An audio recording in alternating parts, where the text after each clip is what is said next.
class 7 students. Today I will be continuing with the next part of the chapter animal tissues. In my previous video I have completed discussing till the muscular tissue and also the types of muscles, where the different types of muscles are voluntary muscles, involuntary muscles and cardiac muscles. I hope you remember everything about muscles, and also we have discussed about epithelial tissue. So I hope you remember the four types of animal tissue. The first one was epithelial tissue. Next is muscular tissue. These two we have already done.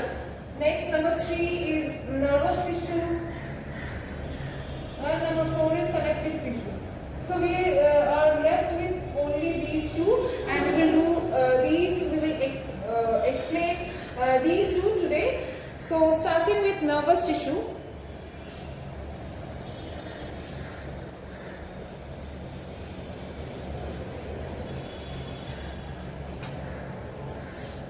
Number 3, which is nervous tissue.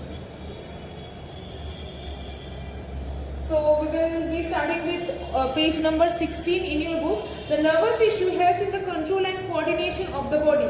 So when you go to class 8, you will find this whole separate chapter about nervous system, and our nervous system is made up of the smallest unit of nervous system is neuron. Okay, and these neurons, there are millions and billions of neurons in our body. I will draw the structure here, then you will get to understand better. So there are millions and billions of neurons in our body which are connected with each other one by one. They are located one by one, adjacent to each other, and they help in the controlling and coordinating all the movements and activities that are taking place in our body.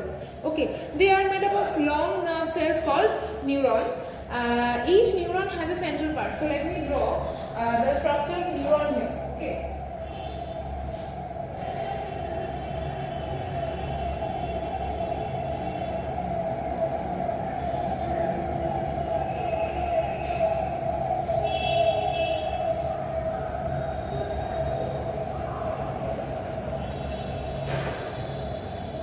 So these are basically, I will discuss about all the parts.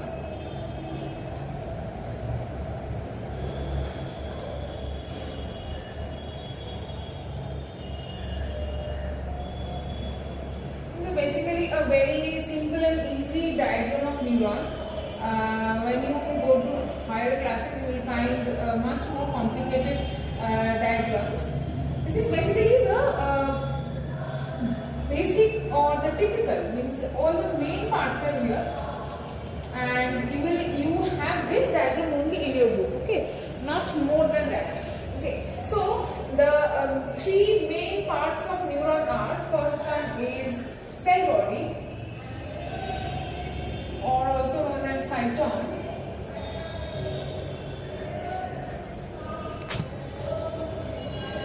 Cyton. Next, number 2, dendron, and number 3, axon. These are the three main parts of a neuron, and as I said, neuron is the basic structural and functional unit of the nervous system or of the nervous tissue.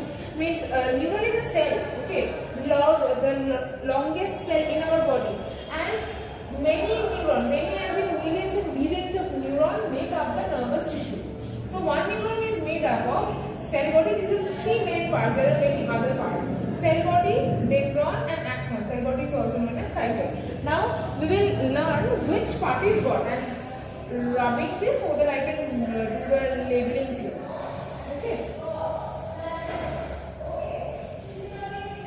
Now first one, cell body. This part is the cell body. The central part is the cell body, or also known as cyton. This part, okay, cell body or cyton. Each neuron has a central part known as the cell body or cyton. Now you can see that from on all sides of the cell body, different thread-like structures are coming out.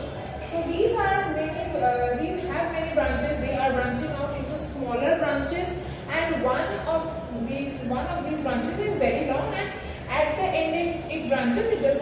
branches in between. Okay, so these are known as dendrons. These bigger branches are known as dendrons. Okay, these. And dendrons are then further branching out into smaller ones which are known as dendrites. Dendrons are branching out into smaller ones which are known as dendrites. Okay. Cell body or cyton, dendrons, these all are dendrons. Okay. And then dendrons are then branching out into dendrites. I will discuss the function of each later on. First, let me explain which part is what. Okay. Then, as you can see, that one of these branches or one of these projections is very long, and this one is known as axon. This one is known as axon. This long unbranched projection which is coming out from the cell body is known as axon. The dendrons are short, they are branched. The axon is long, it is unbranched. At the end, it is branching out to form synaptic terminals. These are known as synaptic terminals. These are not in your book, but you will get to know when you go to higher classes. Synaptic terminals. Synapse is something. It's like a space between two neurons. So suppose this is one neuron. I'm just drawing a line. This is one neuron, and there is a very small space, and then another neuron starts. So this is neuron 1 and this is neuron 2. This small space between two neurons is known as synapses, and these endings or the branches at the end of the axon are known as synaptic terminals, and these are known as myelin sheath coverings. Discontinuous coverings are known as myelin sheath. So this is all for now in class 7. You don't need more than this. You don't need to know more than this. The axon is discontinuously covered by a covering which is known as myelin sheath. As you can see that there are spaces between these myelin sheath, and there is a separate name for these gaps between these myelin sheath. It is known as node of Nava. But you don't need those information right now. So whatever information there is in your book, you can learn that. You can for your exam, for memorizing, that is enough for you right now. So this is basically the structure of a neuron, which is the structural and functional unit of nervous system. The central portion, which is known as cell body or cyton. So here I have also drawn a mitochondria, and some other cell organelles are also there. So inside the cell body or cyton, these cell organelles are present. Then there are short branches which are known as dendrons, and then dendrons are further branching out to form dendrites. One long branch is there which is known as axon, and then axon is ending into synaptic terminals, and these are known as synaptic knobs. Okay, synaptic knobs, and then discontinuous covering above the axon which is known as myelin sheath. So this is the basic structure of neuron. Now let me tell you the function of each of these structures. As I have drawn here previously, one neuron, neuron 1, neuron 2, suppose here neuron 3, neuron 4, like that. So here one stimulus is there. You all know that the stimulus means something that initiates a change in your body. Okay. So stimulant starts here and this stimulus is passing through this neuron in this way. Okay. Then to this neuron, then to this neuron, and then to this neuron, then to the brain, and again from brain another set of information will come. Okay. So in this way, information passes from one neuron to the adjacent neuron, and then from where stimulus is starting from there to the brain, and the brain will give another set of information. Then it will urge for us for something to do. Okay. So the neuron is transferring one by one. The adjacent neurons are transferring messages in the form of a chemical impulse. Okay. The information or message is transmitted by a neuron in the form of impulse and in one direction only. obviously in one direction only. This backward diagram that I have drawn, these exact neurons are not taking part in the when the brain is sending back information. Another set of neuron is there to take that information, not via these neurons. Okay. So one set of neurons will take the information to the brain, and another set of neurons will take the message from the brain to other parts of the body. So I hope you can see. Yes. Okay. So this is how message is transmitted through the neurons. Messages to the neuron are conveyed by the dendrites, while the messages from the neuron are conveyed through the axon. So now I will tell you the function of these dendrons and dendrites. The functions of these are same, and then the axon. The dendrites, they receive impulses from the previous neurons. Okay, they receive impulses. So all the impulses will reach the cell body and go through the cell body and the axon, and through the end of the axon, that is the synaptic terminals.